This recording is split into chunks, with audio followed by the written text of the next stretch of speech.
Hi అండి, welcome back to my channel OTT talks. Previous ఎపిసోడ్లో divorce ఇవ్వటానికి ఒప్పుకుంటుందా అని అడుగుతుంది దిశ. మరి ఈ ఎపిసోడ్లో ఏమవుతుందో చూసేద్దామా? పదండి.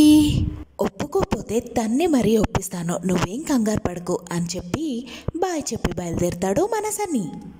సన్నీ డోర్ తీయగానే అక్కడ సునీత అండ్ సునీత వాళ్ళ ఫాదర్ ఉంటారు. వాళ్ళని చూశాక మన సన్నీ, ఎప్పటి నుంచో ఈ విషయం మీకు చెప్పాలనుకుంటున్నాను, కానీ ఇప్పుడు ఏమీ చెప్పకుండానే మీకు అర్థమైందనుకుంటాను. దిశ దగ్గర డబ్బుతో పాటు నా మీద లవ్ కూడా ఉంది. తనని పెళ్లి చేసుకోవటం వలన నేను సెటిల్ అవుతాను, మిమ్మల్ని కూడా సెటిల్ చేస్తాను. డివోర్స్ తీసుకొని డబ్బులు తీసుకుంటారా లేదా డివోర్స్ తీసుకోకుండానే సెకండ్ ఫ్యామిలీలా ఉంటారా అనేది నేను వెళ్ళి వచ్చేలోపు మీరే డిసైడ్ చేసుకోండి అని బయలుదేరబోతాడు మన సన్నీ. అంత పని చేయకు సన్నీ అని సునీత వాళ్ళ ఫాదర్ సన్నీని ఆపుతారు. బాధపడకండి అంకుల్, నేను మీకు ఒక మంచి సజెషన్ ఇస్తాను. నాకు తెలిసిన ఒక బాగా డబ్బులున్నోడున్నాడు, కానీ ఏజ్ కొంచెం ఎక్కువ. మీరు ఓకే అంటే మీ అమ్మాయిని తనకి సెట్ చేస్తాను అని ఎటకారంగా అంటాడు సన్నీ. అలా అనగానే సునీత వాళ్ళ ఫాదర్కి కోపం వచ్చి సన్నీని కొడతారు. వెంటనే సన్నీ కూడా సునీత వాళ్ళ ఫాదర్ని కొడతారు. ఈలోపు పక్కనే ఉన్న ఫ్లవర్ వాజ్ని తీసుకొని సునీత సన్నీ తలపైన కొడుతుంది. మన సన్నీ అక్కడికక్కడే చనిపోతాడు.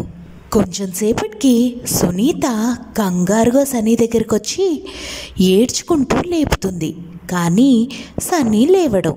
నేనే చంపేశాను సన్నీని అనుకుంటూ ఏడ్చుకుంటూ ఉంటుంది సునీత. నువ్వు చంపలేదు సునీత, వాడే చనిపోయాడు అని ధైర్యం చెప్తారు సునీత వాళ్ళ ఫాదర్. కొంచెం సేపటికి వాళ్ళ డోరు ఎవరో కొడుతూ ఉంటారు.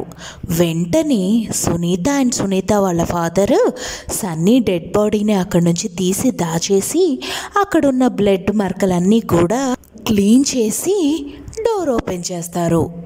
డోర్ తీయగానే అక్కడ వాళ్ళ ఫ్యామిలీ డాక్టర్ ఉంటారు. హలో డాక్టర్ అని అంటారు. హలో అండి, ఇప్పుడే హాస్పిటల్ నుంచి వస్తున్నాను, అక్కడ మీ రిపోర్ట్స్ చూసి వస్తున్నాను.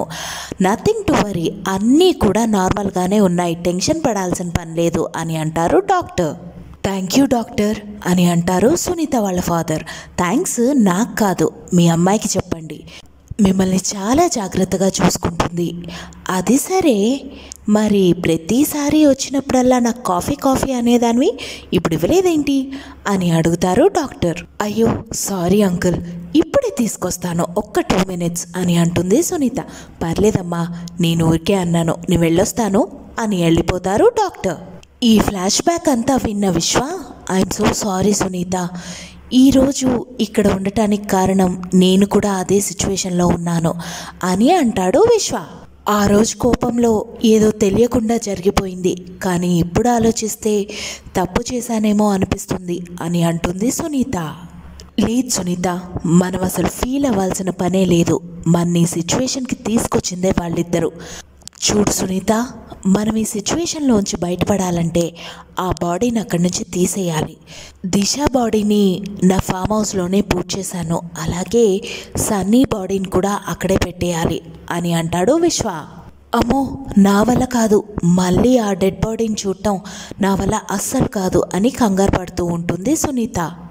చూడు సునీత, మీరుంటుంది రెంట్ హౌస్, ఎప్పుడైనా ఓనరు ఖాళీ చేయమనొచ్చు, అప్పుడు వాళ్ళు డెడ్ బాడీని బయటికి తీస్తే నీకు ఇబ్బంది అవుతుంది. అదే సిటీ అవుట్స్కట్స్లో ఉన్న నా ఫామ్ హౌస్లో కనుక బరీ చేస్తే ఎటువంటి ప్రాబ్లం ఉండదు. నెక్స్ట్ మంత్ ఆ సైట్లో కన్స్ట్రక్షన్ మొదలవుతుంది. ఆ ఫౌండేషన్ ఒక్కసారి పడితే అన్ని ఎవిడెన్స్లు డిస్ట్రాయ్ అయిపోతాయి అని అంటాడు విశ్వ. ఇక నైట్ అందరూ పడుకున్న తర్వాత విశ్వ అండ్ సునీత ఇద్దరు కలిసి సన్నీని పూడ్చిపెట్టిన ప్లేస్లో తవ్వుతూ ఉంటారు. ఆ డెడ్ బాడీ బయటపడగానే ఇద్దరూ కలిసి ఆ డెడ్ బాడీని విశ్వ కారులో తీసుకొని ఫామ్ హౌస్కి వెళ్తారు. తర్వాత ఏం జరిగింది అనేది నెక్స్ట్ ఎపిసోడ్లో చూసుకుందాం. ఇలాంటి ఎపిసోడ్స్ మీకు ఎన్నో కావాలి అనుకుంటే నా ఛానల్ని సబ్స్క్రైబ్ చేసుకోండి. Thank you so much for watching. Bye.